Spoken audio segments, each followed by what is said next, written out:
مرحبا بكم. أسطورة كرة القدم دييغو أرماندو مارادونا يتوفى. صراحة كلنا صعقنا بالخبر اللي سمعناه قبل قليل، واللي ما توقعنا أبدا كونه صراحة أول شيء بعده مو بالعمر الكبير، عن عمر يناهز 60 سنة، مات أثر سكتة قلبية. طبعا أكيد لروحه السلام إن شاء الله.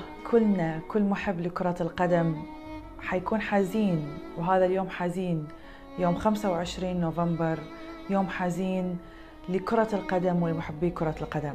مارادونا أكيد هو مو بس أسطورة أرجنتينية، بل هو أسطورة في كرة القدم. صراحة لو مهما قلنا من كلمات ما راح توفي بحقه لهذا اللاعب اللي فعلا أمتع كثير من الناس وبالأخص الأرجنتينيين. حقق ويا المنتخب الأرجنتيني لقب كأس العالم، اللقب الوحيد لمنتخب الأرجنتين. كذلك حقق كأس العالم تحت 20 سنة مرة واحدة ويا المنتخب الأرجنتيني. وما ننسى أنه حقق 4 مرات أفضل لاعب لكرة القدم بالأرجنتين، وحقق أشياء كبيرة مع نادي نابولي، ومن ضمنها لقبين بالدوري الإيطالي، ما عدا تحقيقه لكأس إيطاليا، وأكيد مع برشلونة حقق كذلك لقب الدوري الإسباني والدوري الأرجنتيني، وطبعا كأس الاتحاد الأوروبي. وبخلال مسيرته سجل 346 هدف ب 679 مباراة. فأقل ما يقال عن هذا اللاعب